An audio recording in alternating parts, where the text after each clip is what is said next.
I have Jimmy Ward as the fifth best player on the 49ers. And something I had a little ace in my back pocket that I'm going to pull out right now. So if you remember, Jeremy Fowler was doing the little coach exec polls of top 10 players at each position in the NFL. And after one quality season, we talked about the single season guys. I don't think Debo got a mention with the receivers. Mostert didn't get a mention with the running backs. There were two guys that got a mention. One that I'm still hurting that I kept him off my list, and he was number 7 on that list, and that was Eric Armstead. And the coaches and execs in that poll felt that he would have a better season than DeForest Buckner this season. They were very wrong about that. But they were right about how good of a player Eric Armstead is. And the other player was, after one quality season, coaches and execs pointed out Jimmy Ward is the 10th best safety in the NFL. To me, he's better than the 10th best safety in the NFL. I think some other players got there because of name and recognition, and Ward had his first healthy season in about 3 seasons. And I think the thing with Jimmy Ward that really gets discounted is how good he is at everything. It's the same thing I talked about with Jaquiski Tartt.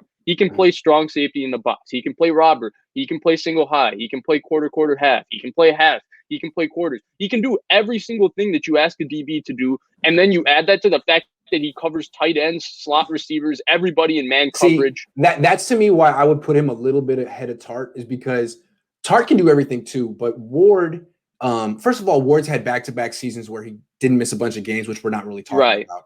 But the other thing is he can cover wide receivers in the slot. Tartt can't really do that. Right. And for Ward to be able to do that too and at a high level is rare. It puts him in like Tyrann Mathieu category stuff. Right. He is. Yes. He is. I would say Tyrann Mathieu, Buda Baker, Minka, and those are the 3 guys that could probably do that. And he's like a quieter Tyrann Mathieu. He really is. And I'm excited. That's why I'm excited for James Betcher, because James Betcher had Tyrann Mathieu in Arizona, and Jimmy Ward, we're going to see a big season from him. See, so this is why I have this on the show right there. I didn't know that. I should know that. I covered this. So Jaquiski, and I think, and that's part of the reason to me why Jaquiski Tartt was their post safety a lot in 2019, and they would bring Jimmy Ward down on third downs because Ward can cover receivers in the slot, and Tartt's just a little too big. And he wants blitzing in the slot. Oh. Right.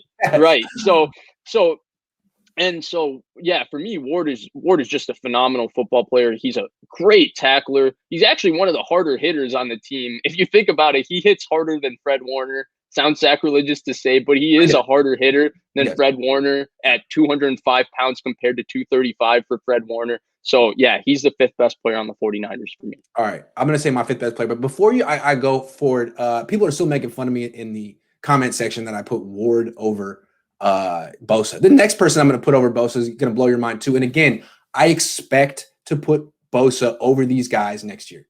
I'm just not going to anoint young guys too early after what happened to Colin Kaepernick. I'm never going to do it, ever. So if you've had a lot of guys have had one good year, I expect Bosa to have the second one coming up now. But I'm just not. That's all I'm saying. So the next guy I'm ranking ahead of Nick Bosa, number 5, Kyle Juszczyk. And I know you had him at 8. I'm putting him I had him at tied for 8. 5. The reason I put it, look, the main thing you held against Juszczyk is his usage, which is true.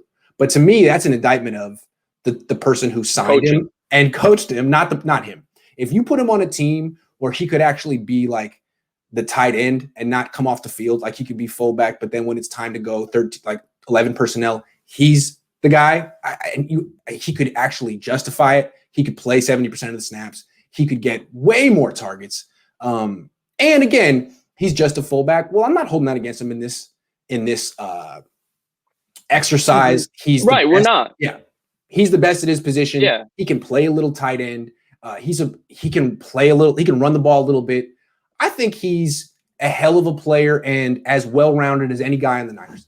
So yeah, absolutely. Absolutely. And, I've talked about in the past how I don't think they should sign Kyle Juszczyk because of the percentage of snaps he plays and how I feel Shanahan can scheme up with using other versatile chess pieces. That's not an indictment against how good Juszczyk is as a football player. I just think that Juszczyk is going to ask and deserve enough money where I don't think the Niners should be worried about forking it over to him instead of a Verrett or a Trent Williams. But yeah, absolutely. Juszczyk is phenomenal.